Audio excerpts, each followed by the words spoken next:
Les quiero hablar un poquito sobre lo que es el club que están haciendo los muchachos, Sebastián, que es el líder del club, y es microscopía y impresión 3D. Hoy vamos a hablar un poquito sobre lo que es introducción a la impresión 3D en medicina, en un caso muy concreto que es la medicina cardiovascular o la medicina intervencionista, por así decirlo. Entonces, quisiera compartirles lo que fue mi tesis en ese momento. Se llama Construcción de biomodelos y caracterización biohemodinámica de arterias carótidas, sin y con aneurismas mediante ingeniería inversa y simulación computacional. Entonces, esto aproximadamente va a tomar entre 15 o 20 minutos. Vamos a tratar pues, de hacer una corta introducción al problema. Les voy a explicar un poquito lo que hicimos, qué resultados se obtuvieron, unas conclusiones y finalmente pues un trabajo futuro que no lo voy a tocar aquí, pero es importante pues tenerlo presente. Entonces no sé cuántos de ustedes estarán familiarizados con las arterias. Las arterias son importantes en las personas, en los organismos vivos en general, porque son las encargadas de transportar sangre oxigenada a todos los tejidos de nuestro cuerpo. También son muy importantes porque generalmente las arterias son las que soportan la mayor presión en nuestro cuerpo. Es decir, las venas generalmente llevan sangre que no está oxigenada y esa sangre que no está oxigenada no presenta como una mayor presión dentro de lo que es nuestro cuerpo. Estas arterias, cuando ustedes les toman la presión, cuando se dice presión arterial, lo que les miden a ustedes es las pulsaciones que se presentan dentro de nuestro organismo, dentro de nuestro cuerpo, y cuando ustedes les dicen que les van a tomar la presión arterial, lo que les están midiendo es la frecuencia con la que estas arterias se expanden. Ahora, aquí vamos a hablar específicamente de las arterias carótidas, que son estas que están aquí en el panel derecho. Estas arterias carótidas son muy importantes para, para nosotros como seres vivos porque son las encargadas de llevar sangre oxigenada al cerebro. Sin esas arterias, la vida no sería posible. Es por tanto de que la vida no sería posible que estos eventos relacionados con accidentes cardiovasculares en Latinoamérica o en España, que se conocen como derrames cerebrales, se convierten casi que en la mayor causa de decesos en el mundo. Entonces ustedes me dirán de cuánto estamos hablando. Pues estamos hablando de que básicamente el mayor porcentaje de muertes alrededor del mundo ahorita es debido a accidentes cardiovasculares. No está muy claro por qué estos accidentes cardiovasculares son causados. Se tiene evidencia que son propensos o surgen a través pues, de factores genéticos hereditarios. Y hay unos casos que son bastante extraños, que son bastante particulares, que son los aneurismas. Y los aneurismas son pequeñas bolsitas que se forman en los segmentos arteriales por el debilitamiento de la pared de nuestras arterias. Entonces, como pueden ver en el panel inferior izquierdo, un aneurisma es casi como una deformación circular, como en forma de saco, por eso se llama sacular, o de forma fusiforme, que no tiene pues un establecimiento claro. Y es debido a esto que cuando los esfuerzos que pueden superar esas paredes ya se rompen, es que el conducto colapsa y empieza a salir sangre hacia nuestro cerebro o hacia otras partes de lo que nosotros entendemos como la anatomía dentro del cuerpo. Eso es importante, ¿por qué? Porque por eso le llaman derrame, porque se rompe la bolsita y sale sangre, y si no llega sangre oxigenada al cerebro, pues nuestro cerebro se muere. Básicamente, yo lo que quise hacer con este trabajo fue hablar un tipo especial de aneurismas, que son los que están afuera de lo que es la cavidad del cerebro. sobre todo en este tramo del cuello. ¿Por qué esos tramos son importantes? Porque si ese tramo se rompe, obviamente no va a llegar sangre al cerebro y vamos a poder tener un deceso fatal. Solamente en Estados Unidos en el 2013, 130.000 muertes por año se reportaron debido a este tipo de aneurisma. No son los más comunes, pero son interesantes de analizar porque es un conducto bastante primario. Entonces, ¿qué fue lo que se hizo en el trabajo como tal? Para tratar este tipo, la naturaleza de este sistema cardiovascular es compleja. Y para nosotros hacer estudios sobre ellos no es tan fácil porque estos son conductos que están dentro de nosotros, llevan sangre y si nosotros empezamos a experimentar sobre ellos es posible que dañemos al paciente.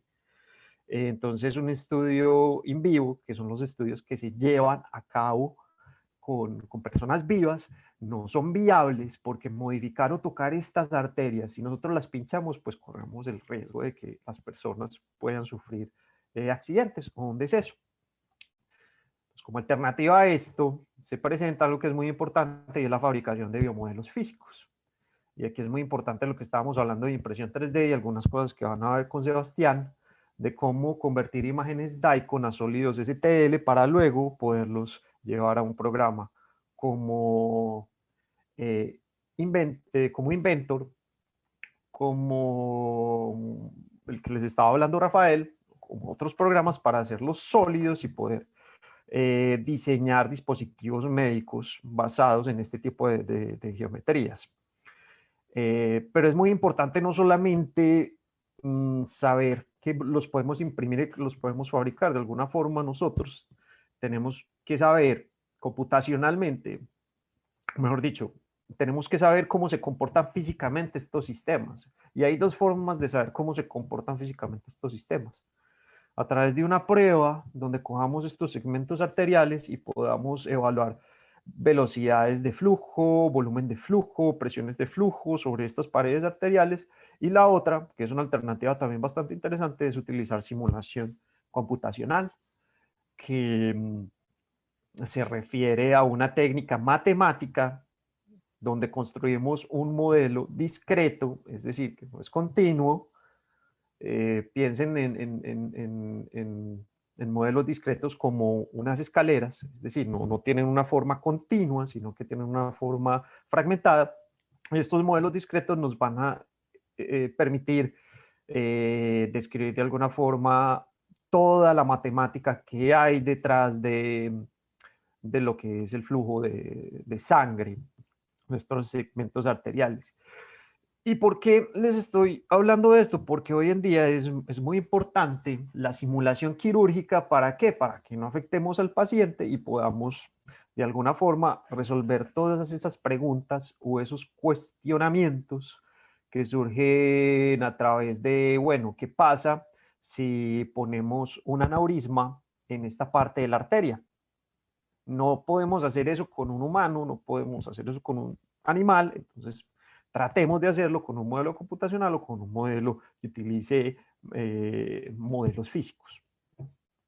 Entonces, como objetivo, lo que tratamos de hacer es desarrollar una metodología que fuera open source, que nos permitiera fabricar este tipo de modelos flexibles de arterias y luego validarlos por computación.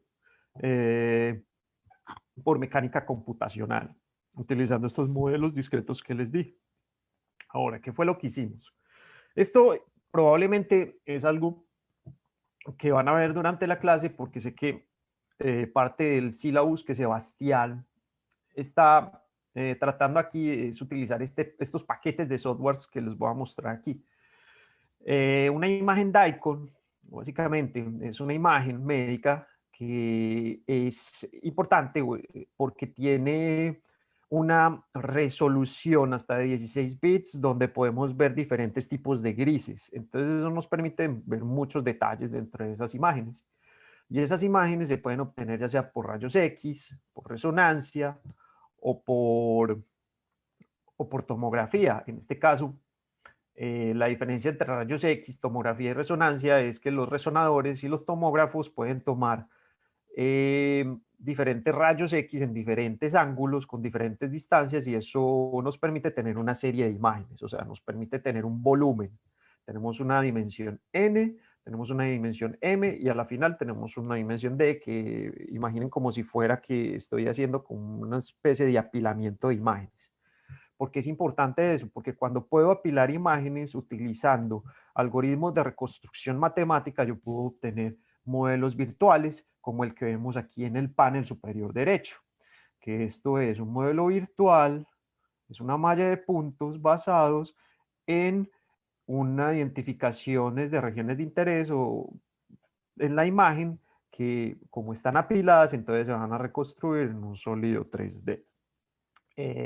Finalmente, estos sólidos generalmente necesitan como un procesamiento porque salen con cierto tipo de ruido, y hay programas como Autodesk Mesh Mixer que nos permiten suavizar la geometría.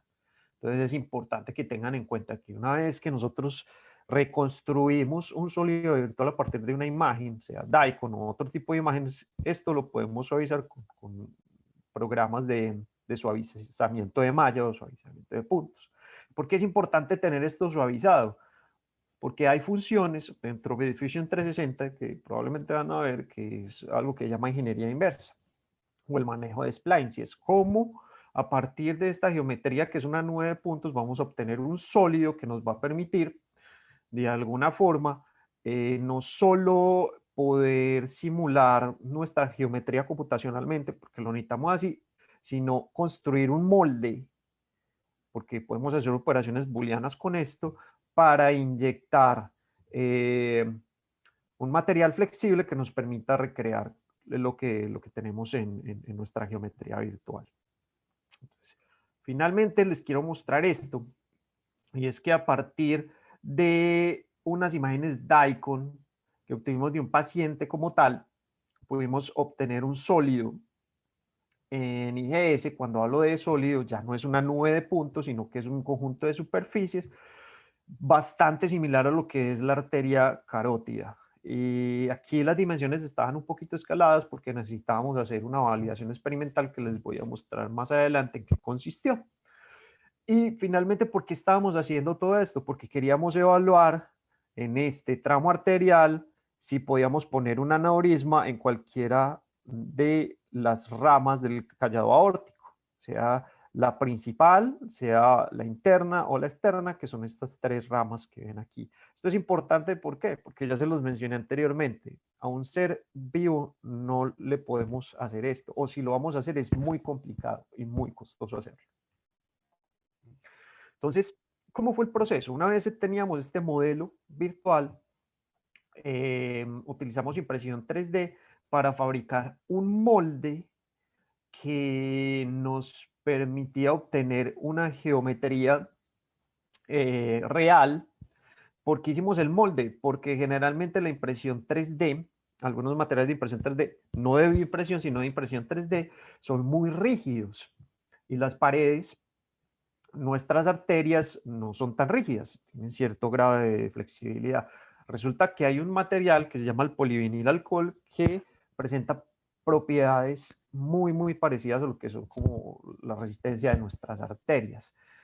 Lo que hicimos con impresión 3D fue crear el molde para poder inyectar este PVA y así obtener nuestra arteria flexible.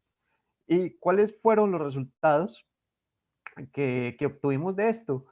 Pues al principio obtuvimos las imágenes de un paciente normal, sano.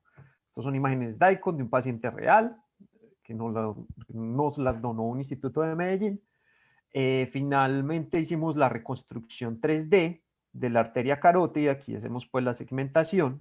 Es probable que ustedes en esta clase vean cómo se hacen para obtener un sólido virtual o una nube de puntos de nuestra arteria carótida. Normalmente lo que les dije es que hay algunas imperfecciones dentro de nuestro sólido virtual y nosotros tenemos que de alguna forma suavizar o quitar todas estas imperfecciones para tener nuestra geometría deseada. Finalmente, cuando en esta geometría vamos a Fusion 360, a utilizar el módulo de ingeniería inversa para obtener el modelo sólido, que ya es de superficies. Este modelo sólido nos sirve para hacer este algoritmo matemático de discretización que les hablé al principio para poder simular cómo se comporta el fluido dentro de la arteria. ¿Y cómo se ve esto? Miren a la izquierda. A la izquierda tenemos un segmento de la arteria. Este es un corte transversal donde podemos ver las velocidades del fluido. En rojo están las velocidades más altas y en azul están las velocidades más bajas. Entonces aquí vemos algo interesante para este primer caso en una arteria sana. Es que vemos que a la bifurcación de la arteria, cuando van llegando los vectores de velocidad a la arteria, vemos que aquí se pinta de azulito. ¿Eso qué quiere decir? Que es muy probable que cuando llegue aquí la velocidad se vuelva cero. Y eso es muy importante porque eso quiere decir que pueden haber algunos contraflujos debido a esta barrera acá y podemos observar que así se comporta como el flujo de sangre normalmente en nuestro organismo. Normalmente cuando tenés un área más corta la velocidad se aumenta. Ahora, ¿qué pasa si nosotros ponemos un defecto o un aneurisma o un evento cardiovascular dentro de esta geometría? Pues vemos aquí que ya algunas velocidades que se suponen deberían ser cero aquí ya son más altas. Eso quiere decir que hay algunos contraflujos que están acelerando el movimiento del fluido acá. Es muy importante, ¿por qué? Porque ustedes aquí pueden ver que las velocidades con las que nuestra sangre va a través de la arteria obviamente se están afectando por este tipo de eh, efectos, accidentes cardiovasculares o enfermedades cardiovasculares. Eso es bien importante, ¿cierto? ¿Por qué? Porque estamos encontrando que hay una relación que se afecta de acuerdo a la aparición del defecto cardiovascular o no. Aquí a la derecha vemos cuáles son estas curvas de velocidad. Y una curva de velocidad es cómo está variando todo este perfil de acuerdo a un área determinada, que es esta que vemos aquí, como en el eje X. Esto de Reynolds, que ustedes ven aquí, es un número adimensional que nos va a decir qué tan viscoso se está comportando el fluido. Si el fluido tiene mayor resistencia a la velocidad o si tiene menos resistencia a la velocidad. Piénsenlo así. Lo hicimos para ver que las condiciones que presentamos en el cuerpo humano, porque en el cuerpo humano se pueden medir esos valores también, fueron consecuentes y obviamente lo fueron. ¿Qué les puedo decir? Es que efectivamente las velocidades de la arteria para los reinos que son más convencionales en el cuerpo humano fueron mayores para la arteria que presentaba el defecto cardiovascular, en este caso de simulación por acá. Menos en este pedacito acá que vemos que hay como una acumulación porque no, no está fluyendo para nada. Y esto es importante que lo tengamos en cuenta porque cuando se acumula fluido acá, entre más volumen tengamos por unidad, ¿sí? Entre más volumen tengamos en el saco, la presión de ese saco va a aumentar, la presión volumétrica. Entonces es importante tenerlo en cuenta. Eso fue desde la parte computacional, pero ahora, ¿qué podemos hacer desde la parte de fabricación? Entonces lo que les comentaba anteriormente es que una vez obtuvimos el sólido virtual, lo que hicimos con el sólido virtual fue elaborar unos moldes. Un molde externo y un molde interno. ¿Por qué un molde externo y un molde interno? Porque las arterias tienen un lumen. Un lumen es como una especie de círculo al interior de la arteria, que es por donde pasa nuestra sangre, y tienen un espesor de pared. Y ese espesor de pared es muy importante porque también va a afectar nuestras propiedades físicas.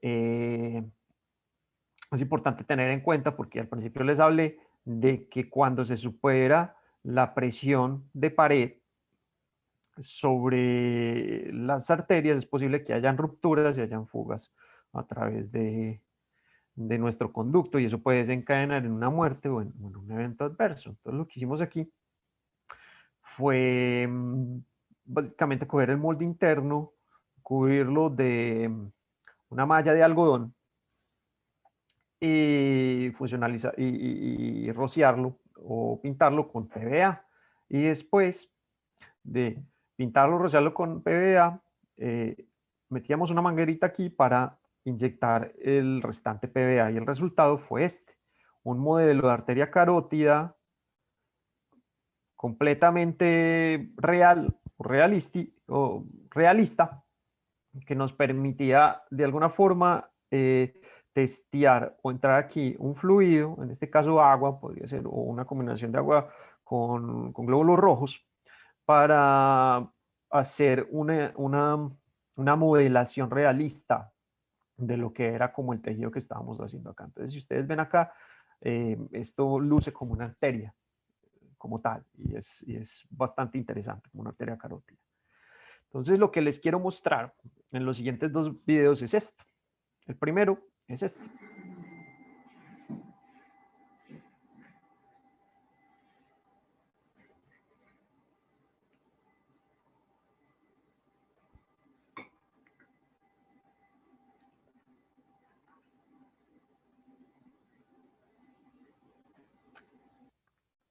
Entonces, como pueden ver aquí, esta arteria está como bombeando un poco y se está expandiendo.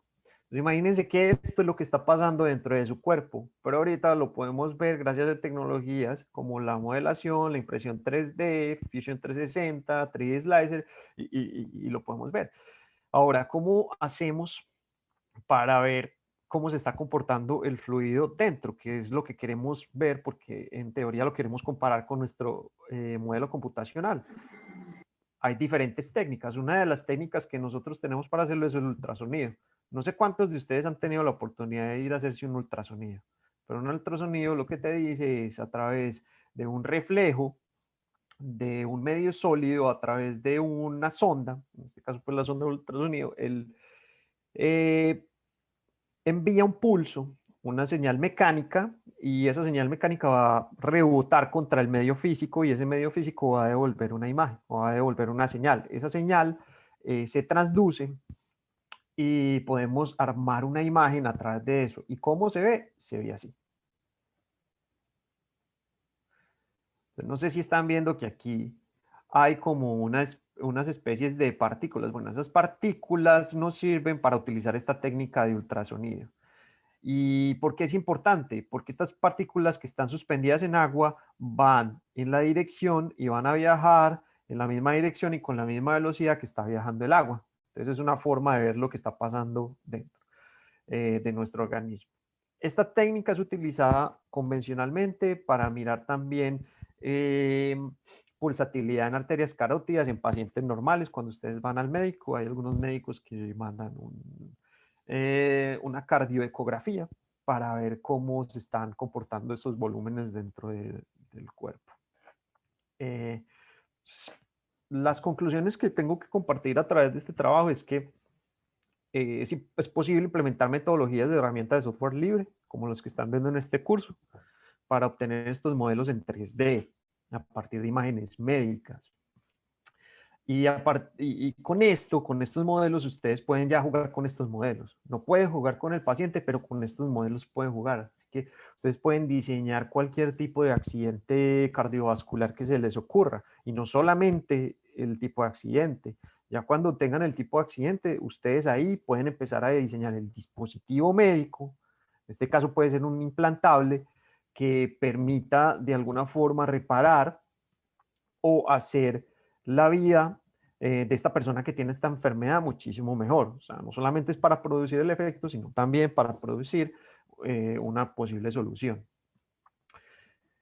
Obviamente, no todo es perfecto y hay algunas desviaciones dentro de estos modelos. ¿Por qué? Porque las escalas pueden variar un poquito, porque hay unas desviaciones dentro de la reconstrucción, porque obviamente pues la computación va a llegar a ser bastante buena, pero todavía no es lo suficientemente buena para que los modelos sean completamente reales. Y algo muy, muy importante de este trabajo es que fue posible hacer modelos con material flexible, en este caso polivinil alcohol, que es bien importante porque el polivinilo alcohol se comporta muy, muy parecido a lo que es una arteria real. Es decir, podemos hacer segmentos arteriales que sean bastante flexibles y a la vez sean rígidos para probar como todas nuestras teorías o nuestros experimentos dentro del laboratorio. Un poquito de las referencias que les quería mostrar, y este trabajo fue auspiciado o fue gracias, fue llevado a cabo gracias a la colaboración de muchas instituciones, Colciencias en Colombia, que es como nuestro Ministerio de Ciencia, Tecnología e Innovación, Ruta N en Medellín, que es una corporación para la innovación en Medellín, el IATM, que es un instituto de ayudas diagnósticas de alta tecnología médica, y dos universidades o tres universidades: la Universidad Pontificia Bolivariana en Colombia, la Universidad de la República en Uruguay y la universidad, y el Instituto Langevin de París, Francia. Entonces, eh, fue importante. Fue importante como ver que a través de la ciencia se pueden lograr estas colaboraciones. Y finalmente, pues, aquí en California tuve la oportunidad como de mejorar un poquito los resultados. Pues en este escenario viene a entrar también parte de la Universidad de California en Santa Cruz.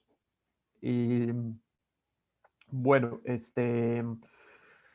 era lo que les quería compartir. Con esta última slide, lo que les quería decir era que la ciencia como tal nos permite también empezar a hacer colaboración, visitar otros países, ampliar un poquito nuestro conocimiento y sobre todo resolver problemas. No sé si tengan alguna pregunta y pues muchas gracias.